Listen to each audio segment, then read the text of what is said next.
반갑습니다. 데이업 시청자 여러분들, 그리고 많은 해성 DS 주주 여러분들. 저희 해성 DS 영상 관련해서 좀 영상 촬영을 몇 개 했습니다. 앞에 영상에서 제품 관련된 설명은 충분히 드렸으니까요. 넘어가도록 하고, 리드 프레임 관련해서 이제 수출 비중이 굉장히 높은 업체죠. 패키지 할 때 필요한 부품이기는 한데 이제 현재 이 주가에 반영되고 있는 모멘텀을 적어 놨죠. 근데 제가 봤을 때 이 해성 DS의 이 리드 프레임 자체를 놓고 봤을 때 말씀을 드리면은 사실 7나노 이하의 첨단 공정 AI 반도체 시장과는 좀 거리가 있다라고 보여집니다. 왜냐하면 일단은 이 주요 제품을 보시면은 지금 리드 프레임과 패키지 서브스트레이트를 만들어서 팔죠.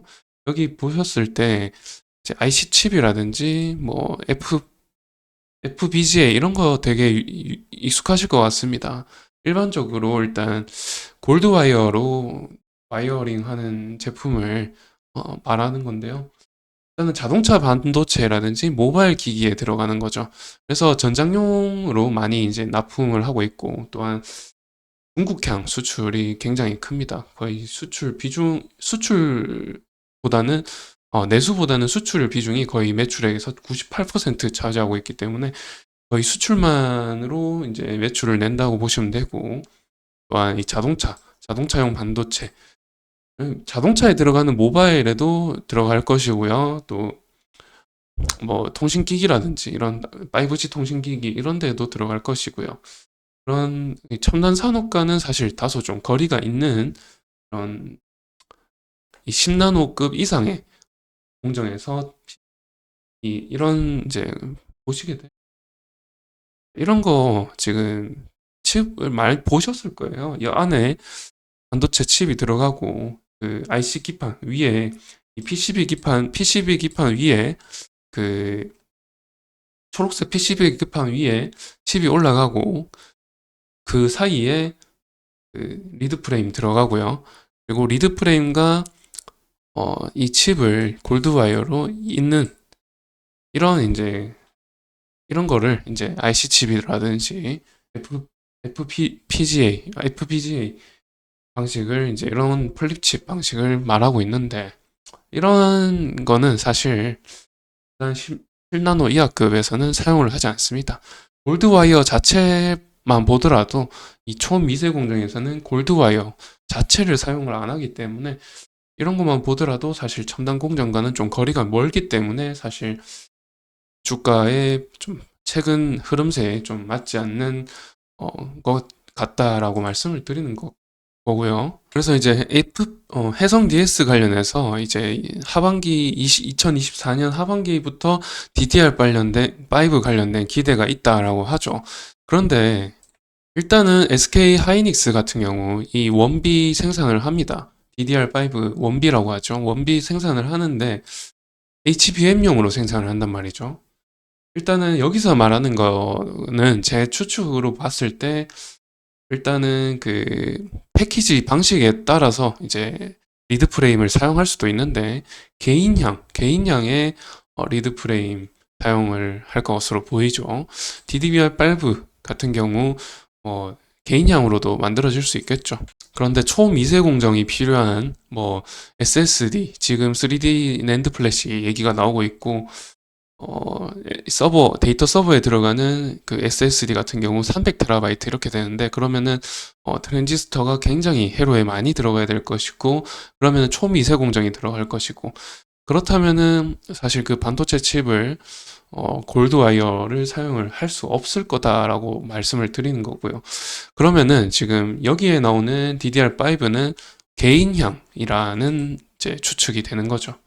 아니면은 뭐, DDR5 그 전장용 DDR5는 또 이 해성 DS에 그 리드 프레임이 사용될 수 있을 것 같습니다. 다시 한번 말씀드리지만 이 패키징 방식에 따라서 리드 프레임이 사용되고 안 되고이기 때문에 아까 여기서 보셨다시피 이 명칭들은 다 패키징 방식들을 말하는 겁니다. 이 패키징 방식에 따라서 리드 프레임을 사용하고 사용하지 않고 그렇게 나뉘기 때문에 뭐 반드시 뭐 첨단 공정이 들어간다고 해서 사용이 안 된다 이거는 아닙니다. 그래서 일단은 그 전장용이라든지 모바일 쪽으로 어떤 매출액 증대가 있을 걸로는 보이죠. 왜냐하면 2차 전지도 지금 업황이 좋지는 않지만은 앞으로 성장이 될 거라고는 다들 얘기하잖아요. 이 전기차가 성장할 것이고 결국에는 내연기관을 대체해야 되는 이 필수 과제이기 때문에 그런 점에서 이제 전장용은 계속해서 성장은 할 것인데 언제 급격하게 성장할 것이냐를 말씀을 드리자면은 사실 답이 없다라고밖에 말씀을 못 드리죠. 지금 당장 뭐 올해부터 전장용 어, 대세장이 열릴 거다, 슈퍼 사이클일 거다 이렇게 하지만 사실 고점 찍고 내려온 지 한참 지났는데도 반등할 움직임을 전혀 주지 않고 있죠. 그런 점에서 이 주식은 알기 힘들 뿐더러 사실 그런 걸 100% 맞추는 사람이 어디 있겠냐라고 말씀을 드릴 수밖에 없죠. 그래서 그런 점에서 이제 좀 어, 편하게 좀 받아들여 주셨으면 좋겠고 이제 컨센서스를 말씀을 드려보면은 지금 25년부터는 이렇게 성장해 줄 거다라고 보고 있죠. 거의 20% 성장할 거다고 보고 있는데, 모르죠. 뭐, 전장용으로 일단, 많이, 내연기관에도 사실 모바일 디스플레이, 뭐, 모바일 쪽 쓰잖아요. 전기차가 굳이 아니더라도, 내연기관에서도 모바일은 이제 현재, 고급차에서는 나오고 있기 때문에 그 부분에서 수요가 크게 증가해 준다면은 사실 전기차와 더불어서 이렇게 함께 매출 집계를 해본다면은 어느 정도 컨센서스는 좀 증대할 거다라고 볼 수는 있겠습니다만은 지금 사실 이 수출, 중국 쪽에 수출이 많죠. 그래서 중국 쪽 수출 현황을 한번 보시면은 지금 정부에서 발표한 통계인데 5월 달에 반도체 부분에서 지금 수출액이 증감률이 54%나 증가를 해줬습니다. 일단 해성 DS 리드 프레임 같은 경우 반도체 부분으로 나뉘겠죠. 그래서 54% 증가를 했고 또 중국 쪽으로 어, 수출액 증감을 보면은 7% 증가를 해줬기 때문에 어느 정도 컨센은 좀 예측치는 맞는 것으로 보이죠. 그래서 지금 1분기보다는 2분기가 좀 더 성장을 해서 수익성이 한 이 정도 올라갈 것으로 보이고요. 그런 점에서 지금 분기 매출은 늘어날 것으로 보이는데 연간으로 한번 볼까요? 연간으로 보시면은 23년에 굉장히 큰 폭으로 감소를 했죠. 업황 자체, 반도체 업황 자체가 좋지 못했기 때문에 이런 모습을 보이고 있는데 뭐 적자로 전환한 적은 없습니다. 영업이익 같은 경우는 계속해서 흑자로 보여주고 있는데요.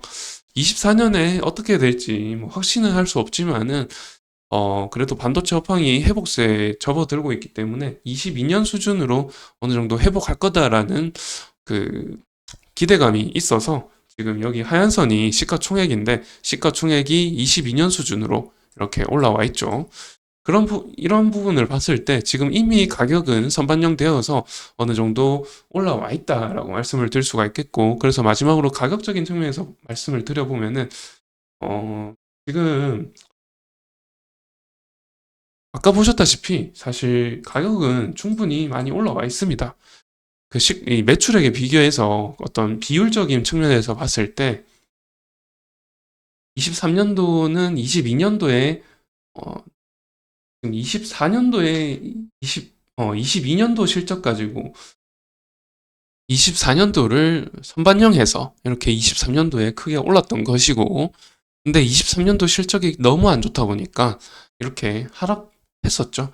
크게 하락했었다가 이 지지선을 가지고 지금 행보하고 있는 움직임이 있고, 이렇게 고점은 내려가고 저점은 살짝 올라가는 모습을 보여주고 있는데, 이게 수렴하면서 이제 큰 폭으로 움직일 모멘텀을 좀 준비하고 있다라고 볼 수가 있죠. 그래서 양방향성의 큰 모멘텀이 생길 수 있는데 사실 반도체 업황은 이제 회복기이기 때문에 사이클을 그려본다면은 이렇게 우상향한다고 했을 때 사이클은 이런 식으로 되죠. 그래서 저점을 찍고 23년도 저점을 찍고 회복기에 있다 이렇게 말씀을 드리는 건데요. 그런 점에서 지금 움직임은 다소 회복할 수 있다라고 봤을 때 이제 주가도 사실 매출이 상승한다면은 회복해줘야 되죠. 그런데 제가 한 가지 우려스러운 부분을 말씀을 드렸죠. 전장용이 회복이 되어야 되는데 그 전장용이 과연 이 반도체 업황과 함께 움직일 것인가를 말씀을 드리면은 사실 예측하기 어렵습니다. 그 비슷한 사례로서 KEC라는 그 전력 반도체 있죠. 전력 반도체 관련된 업종들도 사실 큰 모멘텀을 받지 못하고 있습니다. 그런 점을 봤을 때 전장용 반도체는 사실 자동차 쪽이죠. 자동차 쪽 반도체는 자동차 주가 업황과 조금 맞물려서 움직인다라고 보셔야 되고, 그래서 그런 점에서 지금 해성 DS가 과연 반도체 업종 사이클에서 회복기에 들어가 있는데 반도체의 업황을 함께 적용받을 것인가를 물어보신다면 거기에 대한 답변은 저는 이제 불확실하고 아직은 멀었지 않나라고 말씀드릴 수밖에 없다는 말씀을 드리는 거죠. 그래서 지금 이렇게 영상은 마치도록 하고요. 그럼 새로운 이슈 또 있을 때 찾아뵙는 걸로 해가지고 그때 또 찾아뵙도록 할게요. 영상을 좋으셨다면 좋아요와 구독 부탁드리면서 마치겠습니다. 감사합니다.